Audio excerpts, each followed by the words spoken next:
My name is Chris, and today we're talking headphone amplifiers. Welcome to the Vinyl Attack.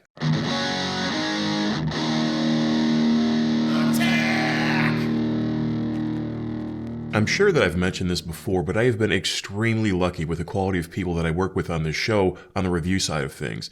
In almost every case, the reps are polite, helpful, patient, and excited to help me produce a show of which I can be proud and you will enjoy. Once again, Ricardo from iFi has come through for me, and this time he's certainly gone above and beyond. After my review of their excellent Zen Phono preamp, Ricardo inquired about my interest in taking a look at the Zen Can headphone amplifier. While I certainly didn't want to pass up an opportunity to see what else the iFi folks had brewing in their lab, I also don't own a quality pair of headphones that would be worth plugging into said amp. His solution? Loaning me a pair of Massdrop Sennheiser HD6XX headphones to use during the review. Who does this sort of thing in this day and age? I clearly said yes and waited as patiently as possible, not one of my strong suits, until the boxes arrived. Now, to preface this review, I must say that headphone listening isn't something that I've done in a focused manner in a very long time. As a matter of fact, the last time I can really remember trying to achieve quality headphone sound, I was nearing the end of my junior high school career. None of my friends at the time had cars just yet, so we hadn't plunged headfirst into subwoofers and amplifiers, and our parents certainly wouldn't tolerate us blasting noise from our bedrooms trying to achieve the sound we were looking for, so someone in our group managed to come across a pair of Koss TD60 headphones to solve these problems. While I'm certain these were far from what I'd call a quality sound now, at that stage in my life I was astounded at how much bass these headphones could produce, and when you're 15 years old and new to higher music learning, that's the benchmark from which you measure. I'm fairly certain every single person in my friend group asked for a pair of them for Christmas that year, and we were all nearly deaf by the next morning. As time went on, however, we did end up with cars, and our efforts went into those stereos as that's where we spent much of our time. What does any of this have to do with the Zen Can amp? Well, I'm trying to be honest when I say that I am certainly no authority when it comes to headphone sound. Perhaps not what you want to hear at the beginning of a headphone amp review, but I'm not going to deceive any of you about my experience here.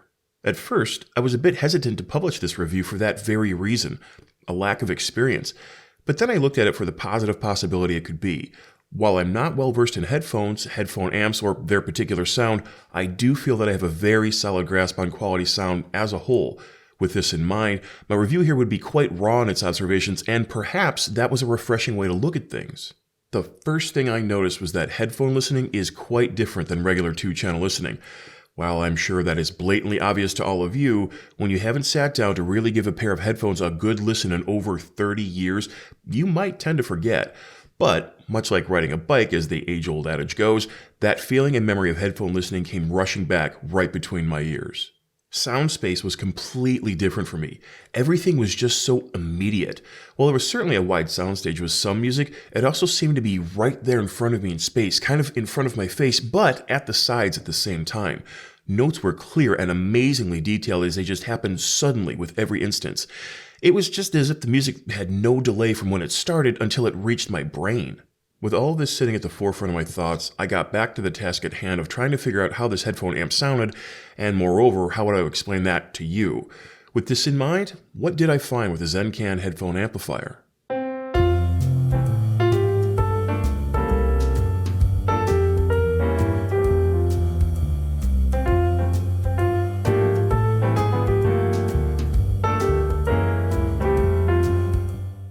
At first, I really didn't know. I had taken my personal phono preamp, the EAT Eglo Petite, yes, that review is still forthcoming, and plugged it right into the back of the Zen Can, and then plugged the Sennheisers right into that. I played around with the volume, messed with the optional sound enhancers, and then cranked out some tunes and just enjoyed myself. About 2 hours into this practice, I realized this is precisely what the Zen Can was for. I was playing record after record and listening to all of the subtle nuances that are sometimes harder to hear in a two-channel system and really enjoying myself. The subtle pluck of guitar strings, the tight, punchy kick of a bass drum, lively horns, pianos, and accordions from the Pink Panther album by the legendary Henry Mancini, bright cymbals with superb decay, airy and present vocals. All these details are there to soak up and enjoy in what felt to be a much more private and intimate listening style. After a while of this, I wanted to try out the balanced 4.4mm headphone cables that Ricardo so generously included in my review package to see how big the difference is in sound. I swapped the cord from the phones to the Zen Can and set off to play more records. There was an immediate and sizable improvement in the sonics that I was hearing. There was more sparkle in the top end. The low end became more rich and had more punch. The mids opened up with air and had space about them. Balanced was definitely the appropriate adjective here. If you haven't had the chance to try a balanced connection over a standard one, I would recommend it highly if your equipment offers the option. The improved sonics are most assuredly worth the cost of the cable.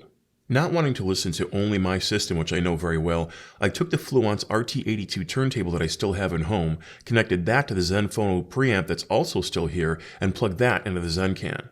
From here I was able to take advantage of not only the balanced headphone cables, but also a balanced 4.4mm cable that would connect the phono preamp to the headphone amp. While I'm still not a big fan of the Ortophone OM10 that comes standard on the Fluence, it is a solid enough cartridge, and I was a fan of the synergy achieved with all these products played together. Keeping in mind how easy it would be to upgrade the cartridge on the Fluence, I noticed something. Many people ask with regularity about affordable hi-fi systems in a certain price range. What's the best this or what's the best that? And while I don't really subscribe to the thought process of a best anything, generally speaking, I did think that this pairing would make for a relatively affordable, quality hi-fi system. Consider this. Spending roughly $200 each on the headphones, phono preamp, and headphone amp, you then pick up a very solid turntable in the Fluence RT82 for about $300, and you now have a fantastic sounding setup that will last you as long as you'd like without needing to upgrade anything unless you want to for under $1,000. Hell, before taxes, it's just under $900. Obviously, this won't entertain at dinner parties, and you don't get that tingly feeling when you buy a new pair of speakers, but if you're really looking for a quality hi-fi sound in every sense of the word, it's certainly something worth considering. I don't have to tell those of you who have a spouse, roommate, or baby at home just how advantageous headphone listenings could be. But for all its positives, there are always some negatives lurking about. So, what didn't I care for in the Zen Can headphone amplifier?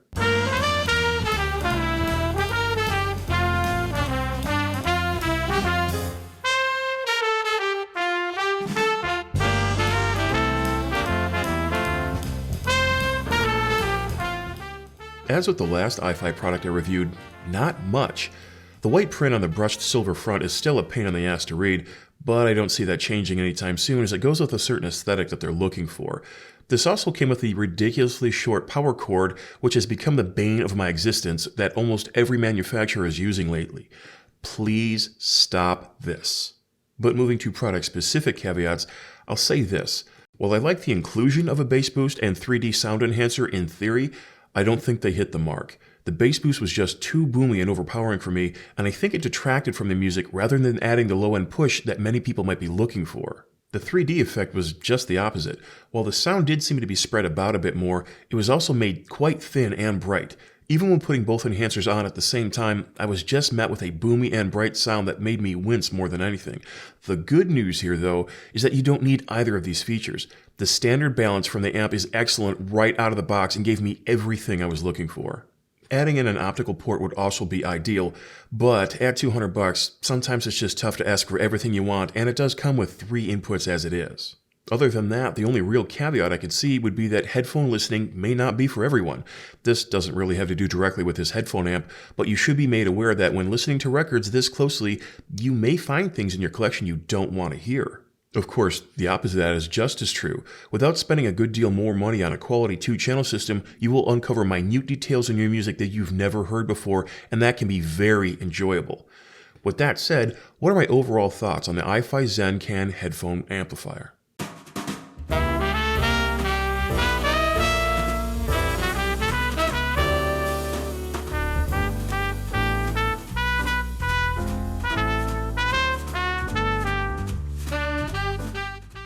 Not having anything really to compare this to, I'll still confidently say that this is a damn fine purchase. With its 3 input selectors on the front, allowing you to connect multiple sources in the back, 4 decibel gain options that I never needed because this thing can go so loud on its own, and the quality feel of the volume knob that takes center stage in the front, the Zen Can falls right in line with the outstanding build quality of the Zen Phono preamp I reviewed. I like the fit, I like the finish, I like the shape. I hate the short power cord, but I'm really starting to like this iFi ecosystem, and I'm very much looking forward to what I can review next from them.